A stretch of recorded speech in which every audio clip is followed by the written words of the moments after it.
എല്ലാവർക്കും ടെക്ലൈ മൾട്ടിലേ. സോ നമ്മൾ ഡിസ്കസ് ചെയ്യാൻ പോകുന്ന ഒരു പുതിയൊരു ഫോണിനെ കുറിച്ചാണ്. നമ്മൾ റിയൽമി GT Neo 7 ഇറങ്ങാൻ പോകുന്നുണ്ട്. നമുക്ക് ആ സ്മാർട്ട് ഫോൺ ചൈനയിൽ ഡിസംബർ 11 അവിടെ ഇറങ്ങുന്നത്. സോ ഇന്ത്യയിൽ ഒരു ജനുവരി ഫെബ്രുവരി ടൈമിലൊക്കെ പ്രതീക്ഷിക്കുക. ഇവിടെ ഓൾമോസ്റ്റ് സ്പെക്ക് കാര്യങ്ങളൊക്കെ ലീക്ക് വന്നിട്ടുണ്ട്. അതിൻ്റെ ഡിസൈനും കാര്യങ്ങളൊക്കെ വന്നിട്ടുണ്ട്. സോ അതിനെക്കുറിച്ച് നമുക്ക് നോക്കാം. ഡിസൈൻ വൈസ് നമ്മൾ നോക്കുവാണെങ്കിൽ 8.6 ആണ് തിക്നെസ് വരുന്നത്. 213 ഗ്രാമാണ് വെയിറ്റ്. നിങ്ങൾ മേളിൽ കാണുന്ന സ്മാർട്ട് ഫോണാണ് അത്. ഗ്ലാസ് ബാക്ക് ആണ് വരുന്നത്. പ്ലാസ്റ്റിക് ഫ്രെയിം, IP68 69 റേറ്റിംഗും വരുന്നുണ്ട്. സോ ഡിസൈൻ ബേസ് നോക്കുവാണെങ്കിൽ ഇച്ചിരി വെറൈറ്റി ആയിട്ടുള്ള ഡിസൈൻ, ഇച്ചിരി ഗെയിമറി ഡിസൈൻ ആണ് വരുന്നത്. കാരണം ഒരു ഗെയിമിംഗ് ഫോക്കസ്ഡ് സ്മാർട്ട് ഫോൺ ആണ് ശരിക്കും പറഞ്ഞാൽ ഇത്. അങ്ങനത്തെ ഒരു ഡിസൈൻ തന്നെയാണ് വരുന്നത്.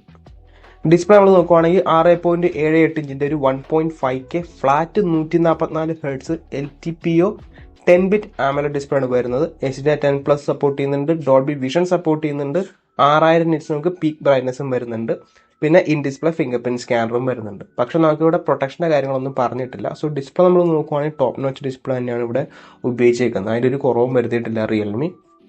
പിന്നെ നമുക്ക് വരുമ്പോൾ കുറേ ഫീച്ചേഴ്സ്, എക്സ്ട്രാ ഫീച്ചേഴ്സ് ഒക്കെ വരുന്നുണ്ട്. നമുക്ക് എന്താ പറയുക, SGS സർട്ടിഫിക്കേഷൻ വരുന്നുണ്ട്. ഐ പ്രൊട്ടക്ഷൻ്റെ അങ്ങനത്തെ സർട്ടിഫിക്കേഷനൊക്കെ ഡിസ്പ്ലേക്ക് വരുന്നുണ്ട്.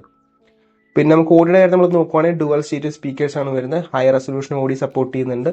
പിന്നെ ഹെഡ്ഫോൺ ജാക്കും കാര്യങ്ങളൊന്നും നമുക്കിവിടെ വരുന്നില്ല. സോ ടിപ്പിക്കലാണ് ഈ പ്രൈസിങ്ങിലുള്ള മിക്ക സ്മാർട്ട് ഫോൺസിന് ഹെഡ്ഫോൺ ജാക്കും കാര്യങ്ങളൊന്നും നമുക്കിവിടെ കിട്ടാറില്ല. സോ മൾട്ടിമീഡിയ എക്സ്പീരിയൻസ് അടിപൊളി തന്നെയായിരിക്കും ഈ സ്മാർട്ട് ഫോൺസിൽ. നെക്സ്റ്റ് നമ്മൾ പെർഫോമൻസ് ആയിട്ട് നമ്മൾ നോക്കുവാണെങ്കിൽ ഇവിടെ നമുക്ക് കിട്ടുന്നതെന്ന് പറഞ്ഞാൽ നമുക്ക് കഴിഞ്ഞ ജനറേഷനിലെ ഒരു ഫ്ലാഗ്ഷിപ്പ് പ്രോസറാണ് ഇവിടെ കിട്ടുന്നത്. നമുക്കിവിടെ കിട്ടുന്നത് MediaTek Dimensity 9300+ ആണ് വരുന്നത്. 4nm TSMC മാനുഫാക്ചറിംഗ് പ്രോസറാണ് ഇത് ബിൽഡ് ചെയ്തേക്കുന്നത്. സ്പെക്ക് അവിടെ കൊടുത്തിട്ടുണ്ട്. LPDDR5X റാമും UFS 4.0 ആയിരിക്കും സ്റ്റോറേജ് വരുന്നത്. പിന്നെ നമ്മൾ ആൻറ്റി സ്കോർ നമ്മൾ നോക്കുവാണെങ്കിൽ 21,11,636 total score. CPU 5,05,590, GPU 8,64,600 GP score വരുന്നത്. സോ കഴിഞ്ഞ ജനറേഷനിലെ ഒരു ഫ്ലാഗ്ഷിപ്പ് ചിപ്സെറ്റ് ആണ് മീഡിയടെക്കിന്റെ. എന്നാൽ പോലും അടിപൊളി പെർഫോമൻസ് ആയിരിക്കും. നമുക്ക് ഇപ്പോഴത്തെ ഏത് ഗെയിമിനെയും ഫുൾ റെസൊല്യൂഷനിലും ഫുൾ ഫിഡലിറ്റിയിലും നമുക്ക് റൺ ചെയ്യാൻ പറ്റുന്ന ഒരു CPU തന്നെയാണ് ശരിക്കും പറഞ്ഞാൽ MediaTek Dimensity 9300+ ആണ്. പെർഫോമൻസ് കാര്യത്തിൽ നിങ്ങൾക്ക് ഒരു കുറവും വരത്തില്ല. സോ നമ്മൾ നെക്സ്റ്റ് നോക്കുവാണെങ്കിൽ OSന്റെ കാര്യത്തിൽ നോക്കുവാണെങ്കിൽ റിയൽമി UI 6.0 ആയിരിക്കും വരാൻ പോകുന്നത്. Android 15 out of the box ആയിരിക്കും. 3 വർഷത്തെ ആൻഡ്രോയിഡ് അപ്ഡേറ്റും 4 വർഷം സെക്യൂരിറ്റി അപ്ഡേറ്റ് ആയിരിക്കും വരാൻ പോകുന്നത്. സോ റിയൽമി ഇച്ചിരി കൂടി ഒരു അപ്ഡേറ്റ്സിൻ്റെ കാര്യത്തിൽ അല്ലെങ്കിൽ അപ്ഡേറ്റ് പ്രൊവൈഡ് ചെയ്യുന്ന ആ സൈക്കിൾ ഇച്ചിരി ബെറ്റർ ആക്കാനുണ്ട്. കാരണം ഒരു 4 ഇയർ ആൻഡ്രോയിഡും 5 ഇയർ സെക്യൂരിറ്റി കൊടുക്കാമായിരുന്നു. കാരണം അത്രയും പ്രൈസ് നമ്മൾ മുടക്കുന്ന ഒരു സ്മാർട്ട് ഫോൺ തന്നെയാണിത്. സോ നമ്മളിനി ക്യാമറ കാര്യം നമ്മൾ നോക്കുവാണെങ്കിൽ ഇതൊരു ഒരു ക്യാമറാസ് ഓറിയന്റഡ് സ്മാർട്ട് ഫോൺ അല്ല. നിങ്ങൾക്ക് ഈ സ്പെക്ക് കാണുമ്പോൾ തന്നെ അറിയാൻ പറ്റും ഇത് ഒരു ഗെയിമിംഗ് ഓറിയന്റഡ് സ്മാർട്ട് ഫോണാണ്. കാരണം സ്പെക്ക് പറയുവാണെങ്കിൽ നമുക്കൊരു ബാക്കിൽ ഡുവൽ ക്യാമറ സെറ്റപ്പാണ് വരുന്നത്. ഒരു പ്രൈമറി ഒരു 50 മെഗാ പിക്സൽ f1.9 ആംപ്സിൽ വരുന്നൊരു സെൻസറാണ്. OIS സപ്പോർട്ട് ചെയ്യുന്നുണ്ട്. സെൻസർ സൈസ് വെച്ച് നോക്കുവാണെങ്കിൽ ഇപ്പോൾ 1/1.96 ആണ് കാണിക്കുന്നത്. സോ അത് വെച്ച് നോക്കുവാണെങ്കിൽ ഒരു ലിറ്റിയ 600 ആയിട്ടാണ് എനിക്ക് തോന്നുന്നത്. സോണി ലിറ്റിയ 600 ആയിട്ടാണ്. ഈ പ്രൈസ് റേഞ്ച് വെച്ച് നോക്കുവാണെങ്കിൽ ബെറ്റർ സെൻസേഴ്സ് ഒക്കെ അവൈലബിൾ ആണ്. പിന്നെ 4K 60 FPS ആണ് മാക്സിമം. പിന്നെ 8 mega pixel f2.2 ultra wide വരുന്നുണ്ട്. അതിൻ്റെ വീഡിയോ റെക്കോർഡിങ്ങിൻ്റെ കാര്യത്തിൽ വലിയ പിടിയില്ല. അതിൻ്റെ ഒരു വീഡിയോ റെക്കോർഡിങ്ങിൻ്റെ സ്പെസിഫിക്കേഷൻ വന്നിട്ടില്ല. നമുക്ക് സെൽഫി ഒരു 16 mega pixel f2.0 selfie camera വരുന്നുണ്ട്. 4K 30 FPS നമുക്ക് റെക്കോർഡ് ചെയ്യാൻ പറ്റും. സോ കാണുമ്പോൾ തന്നെ നമുക്ക് അറിയാൻ പറ്റും ഒരു ക്യാമറ ഓറിയന്റഡ് സ്മാർട്ട് ഫോൺ അല്ല, ഒരു ഗെയിമിംഗ് ഓറിയന്റഡ് സ്മാർട്ട് ഫോൺ തന്നെയാണ്.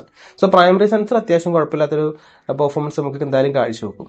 അപ്പോൾ നമ്മൾ ബാറ്ററി ആയിട്ട് നമ്മൾ നോക്കുവാണെങ്കിൽ നമുക്കൊരു വലിയ ബാറ്ററി കപ്പാസിറ്റി തന്നെയാണ് നമുക്കിവിടെ വരുന്നത്. 7000 mAh സിലിക്കൺ കാർബൈൻ ബാറ്ററിയാണ് നമുക്കിവിടെ വരുന്നത്. 80 വാട്ട്സിന്റെ ചാർജർ ബോക്സിൽ കിട്ടും. സോ ബാറ്ററി ലൈഫിന്റെ കാര്യത്തിൽ നിങ്ങൾക്ക് ഒരു കുറവും വരാൻ പോകുന്നില്ല. സോ നമ്മളിത് കണക്റ്റിട്ട് ആയിട്ട് നമ്മൾ നോക്കുവാണെങ്കിൽ നമുക്കൊരു 8 5G ബാൻഡാണ് ലീക്സിലെ കാണിക്കുന്നത്. എന്തായാലും അതിൽ കൂടുതൽ കാണും, 13 കാണാനൊക്കെ സാധ്യതയുണ്ട്. Wi-Fi 6 ആണ് വരുന്നത്. Bluetooth 5.4 വരുന്നുണ്ട്. NFC വരുന്നുണ്ട്. പിന്നെ IR ബ്ലാസ്റ്റർ നമുക്ക് സപ്പോർട്ട് ചെയ്യുന്നുണ്ട്. നമുക്ക് USB Type-C 2.0 ആണ് നമുക്കിവിടെ വരുന്നത്. USB Type-C 3.0 കൊടുക്കാറുള്ള പ്രൈസ് മുടക്കുന്നതായതുകൊണ്ട് തന്നെ. സോ കണക്റ്റിട്ട് കാര്യത്തിൽ നമ്മൾ നോക്കുവാണെങ്കിൽ അത്യാവശ്യമുള്ള സ്പെക്കും കാര്യങ്ങളൊക്കെ നമുക്കിവിടെ വരുന്നുണ്ട്. പ്രത്യേകിച്ച് NFC വരുന്നുണ്ട്. IR ബ്ലാസ്റ്റർ ഒക്കെ കിട്ടുന്നുണ്ട്. പ്രൈസ് നമ്മൾ നോക്കുവാണെങ്കിൽ 3-4 വേരിയന്റ് ഉണ്ട്. 8GB 128, 8GB 256, 12GB 256, 16GB ഒക്കെ വേരിയൻസ് ഒക്കെ വരുന്നുണ്ട്. നമുക്ക് എക്സ്പെക്റ്റഡ് പ്രൈസ് റേഞ്ച് നമ്മൾ നോക്കുവാണെങ്കിൽ 40,000 തൊട്ട് 45,000 രൂപ പ്രൈസ് റേഞ്ചാണ് നമുക്ക് ഈ സ്മാർട്ട് ഫോൺ മിക്കവാറും വരുന്നത്. കാരണം അതിൻ്റെ റിയൽമി GT 7 Pro നമുക്കൊരു 60,000 രൂപയ്ക്കാണ്. സോ ഇതെന്ന് പറയുമ്പോൾ അതിൻ്റെ തൊട്ട് താഴെ വരുന്നൊരു മോഡൽ തന്നെയായിരിക്കും. 40,000-45,000 എനിക്ക് അത്യാവശ്യം നല്ലൊരു ഫോണായിട്ടാണ് എനിക്ക് തോന്നിയിരിക്കുന്നത്. സ്പെക്ക് വെച്ച് നോക്കുവാണെങ്കിൽ ക്യാമറ ഓറിയന്റഡ് ആൾക്കാർ ഇതെടുക്കരുത്. പെർഫോമൻസിനുള്ളവർക്കൊക്കെ ഇതെടുക്കാം, ഈ സ്മാർട്ട് ഫോണിലായിട്ട് പോവാം. സോ ക്യാമറ ഓറിയന്റഡ് ആൾക്കാർ ഇതെടുക്കുന്നതിനേക്കാളും വേറെ ബെറ്റർ ഫോൺസിലായിട്ട് പോകണമായിരിക്കും. ക്യാമറ ഓറിയന്റഡ് സ്മാർട്ട് ഫോൺസിലേക്ക് പോകണമായിരിക്കും. ഇതൊരു ഗെയിമർ അല്ലെങ്കിൽ pure performance oriented smart phone ആണ്. സോ ഗായ്സ്, അപ്പോൾ ഇതാണ് നമ്മുടെ റിയൽമി GT Neo 7ന്റെ സ്പെക്ക് ലീക്സും കാര്യങ്ങളൊക്കെ. നമുക്ക് ഡിസംബർ 11 തീയതിയാണ് ശരിക്കും ആ സ്മാർട്ട് ഫോൺ ചൈനയിൽ ലോഞ്ച് ആവുന്നത്. സോ അതിന് മുമ്പ് വന്നിട്ടുള്ള ഇനീഷ്യൽ സ്പെക്കും കാര്യങ്ങളൊക്കെയാണ് വരുന്നത്. ഡിസ്പ്ലേ സിമിലർ ആണ്. പെർഫോമൻസിന്റെ ഒക്കെ ലീക്ക് വന്നതാണ്. കാരണം Dimensity 9300+ തന്നെയാണ് വരുന്നത്. പിന്നെ ഡിസൈൻ്റെ കാര്യത്തിൽ ലീക്സ് ഒക്കെ കറക്റ്റ് ആണ് വരുന്നത്. പിന്നെ ഓഡിയോയുടെ കാര്യത്തിലൊക്കെ നമുക്ക് കറക്റ്റ് ലീക്സ് വന്നിട്ടുണ്ട്. ക്യാമറയുടെ കാര്യത്തിലും കറക്റ്റ് ലീക്കാണ് വരുന്നത്. ഓൾമോസ്റ്റ് നമുക്ക് ഫുൾ സ്പെക്ക് ഈ സ്മാർട്ട് ഫോണിൽ കിട്ടിയിട്ടുണ്ട്. പിന്നെ ഇനിയും ചെറിയ ചെറിയ മാറ്റങ്ങൾ വരാൻ സാധ്യത ഉണ്ടാവും. ഡിസംബർ 11 തീയതി നമുക്ക് ശരിക്കും അറിയാൻ പറ്റുന്നത്. സോ നിങ്ങളുടെ സജഷനും കാര്യങ്ങളൊക്കെ താഴെ കമന്റ് ചെയ്യാം. സോ കാച്ചപ്പ് ഇന്നത്തെ വീഡിയോ ഇത്രയുള്ള. ഇന്നത്തെ വീഡിയോ ഇഷ്ടപ്പെട്ടാൽ ലൈക്ക് ചെയ്യുക, സബ്സ്ക്രൈബ് ചെയ്യുക, hit the bell icon, future video നോക്കി നെക്സ്റ്റ് വീഡിയോ കാണാം.